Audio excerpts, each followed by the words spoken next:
Hello' everyone, কি খবৰ সকলোৰে? আশা কৰোঁ সকলো ভালেই আছে আৰু মই ৰীমাই আপোনালোক সকলোকে স্বাগতম জনাইছোঁ আছামিজ ব্লগাৰ ৰীমাৰ আন এটি নতুন ভিডিঅ'লৈ। আৰু ঈদৰ বতৰ যিহেতু নাস্তাটো বনাব লাগিবই, সেয়েহে মই এখন পিঠাগুড়ি চালা চালনীত অলপমান ময়দা চালি ল'ম।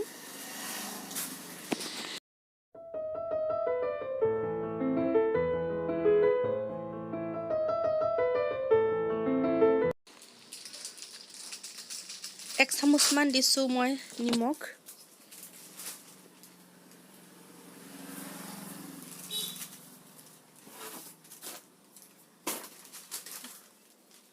আৰু এয়া হৈছে বেকিঙো দিছোঁ ডেৰ চামুচমান হ'ব বেকিং।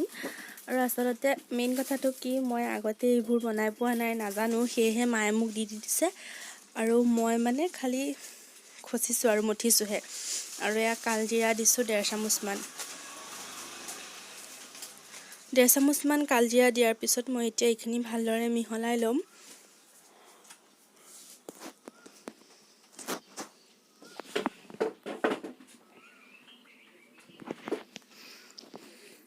এটা কাপত ৰিফাইন লৈ মই একাপ ৰিফাইন লৈছোঁ আৰু অলপ ৰিফাইন দিছোঁ আৰু ময়দাখিনি ভালদৰে মঠি আছোঁ।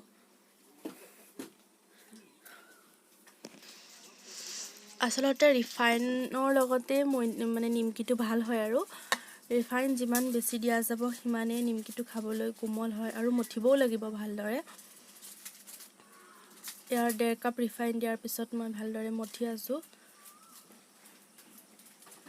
বহুত সময় মঠি থাকিব লাগে, যেতিয়া নেকি অলপ কোমল টাইপৰ হৈ যাব, ময়দাখিনি পূৰা ছফ্ট হৈ যাব, তেতিয়া আকৌ এয়া চাওক, মই যে নাজানো ভালদৰে, সেয়ে আকৌ মোক মাহীয়ে দেখাই দিছিল যে ৰিফাইন আৰু লাগিব। আকৌ আধা কাপ দিলোঁ, মানে মই টোটেল দিলোঁ 1.5 কাপ ৰিফাইন।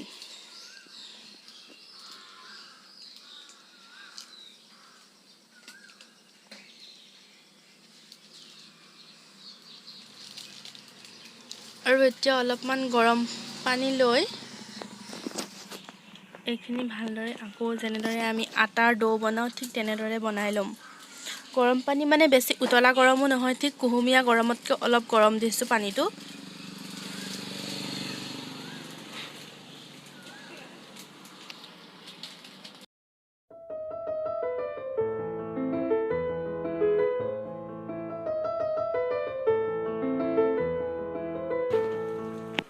আৰু এইখিনি হৈ গ'ল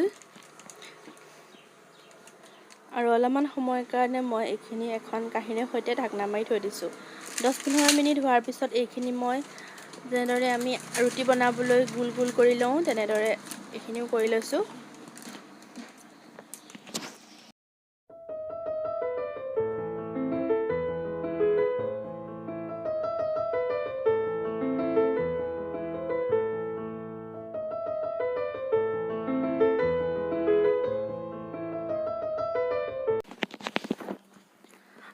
আৰু এতিয়া মই এইখিনি ভালদৰে দলি ল'ম।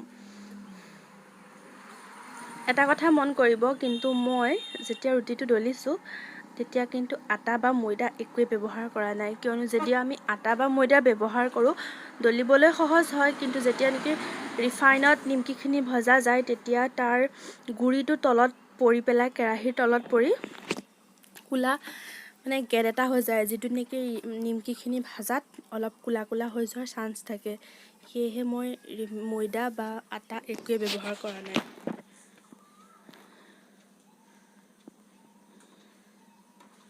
ৰুটিতকৈ অলপ পাতল কৰিছোঁ কিন্তু। আৰু এই চামুচখনৰ সৈতে কাটিম, এইটো ঘূৰি যায় আৰু আগটোত খাচ কাটা থাকে।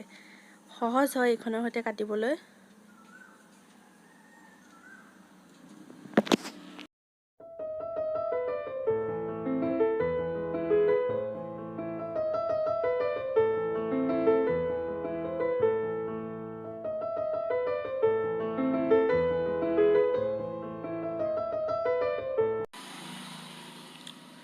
আৰু এইখিনি এনেদৰে কাটা হৈ গ'ল। আৰু এতিয়া মই এনেদৰে বেঁকাকৈ নিমকিৰ শ্বেপ দিছোঁ।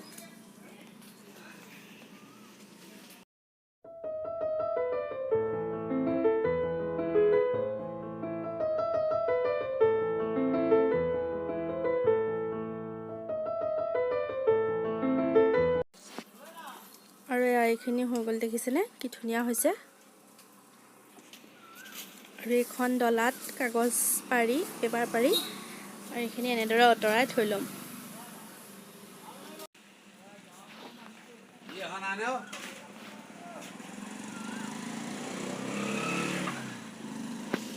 আৰু ঠিক আগৰটোৰ দৰে এইটো কৰি ল'ম।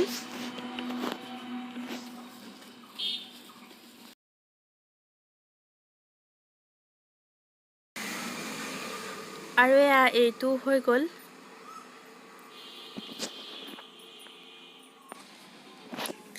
আৰু এতিয়া এইখিনি সম্পূৰ্ণৰূপে কাটা হৈ গ'ল। ভাজিবলৈ বাকী, ভাজিও দেখাম বাৰু কেনেকুৱা হয়। এতিয়া এখন কেৰাহীত তেল দি গৰম কৰি নিমকিখিনি দি দিছোঁ।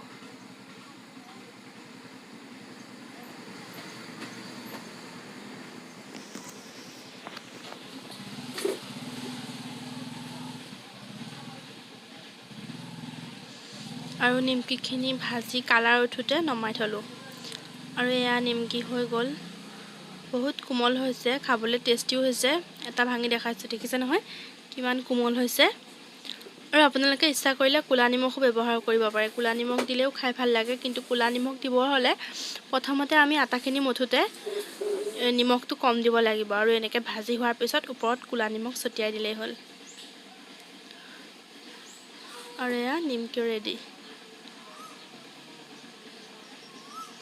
এতিয়া বনাম নাৰিকল পিঠা, সেয়েহে নাৰিকলৰ বাকলিটো অলপ ভালদৰে চুচি লৈছোঁ।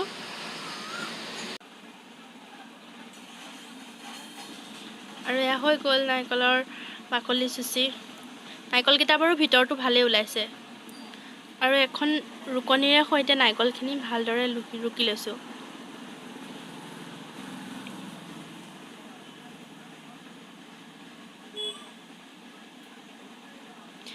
আৰু এই নাৰিকলখিনি ৰুকা হৈ গ'ল, কিন্তু এখন কটন কাপোৰ দি তাৰ যিটো পানী থাকে, সেই পানীখিনি চেপি নাইকিয়া কৰি লোৱা হৈছিল, যিখিনি মোৰ ভিডিঅ'ত দেখাবলৈ একেবাৰে নহ'ল।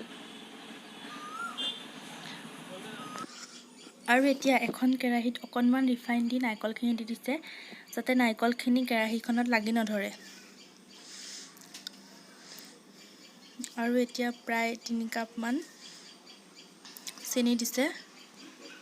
আৰু এতিয়া এইখিনি ভাল কৰি মিক্স কৰি অলপমান ভাজি ল'ব।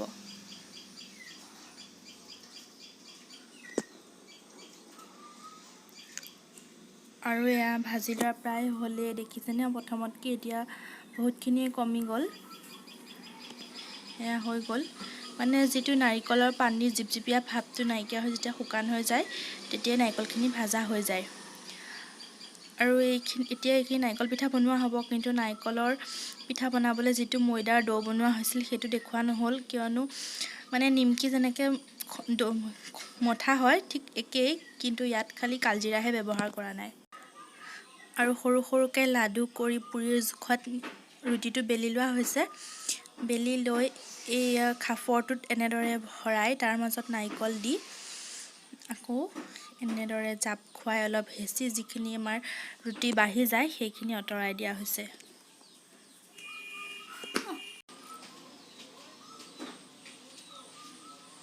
এয়া ঠিক একেই দেখুওৱা ধৰণে।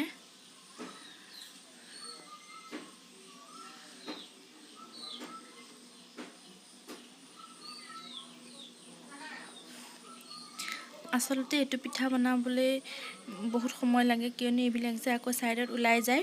আকৌ এইখিনিও ব্যৱহাৰ কৰা হয়, আৰু অলপ ৰিফাইন বা নাইবা গৰম পানী অলপ ব্যৱহাৰ কৰি আকৌ মঠি লৈ ঠিক তেনেদৰে পুৰিৰ সমান বেলি আকৌ ব্যৱহাৰ কৰিব পাৰি। আৰু এয়া আমাৰ অলপমান নাৰিকল পিঠা বনোৱা হৈ গ'ল। কিছুমানে কিন্তু এইটো জোন পিঠা বুলিও কয়। প্ৰত্যেক জেগাত বেলেগ বেলেগ আৰু এয়া তেল গৰম কৰি এইখিনি ভাজি লৈছোঁ।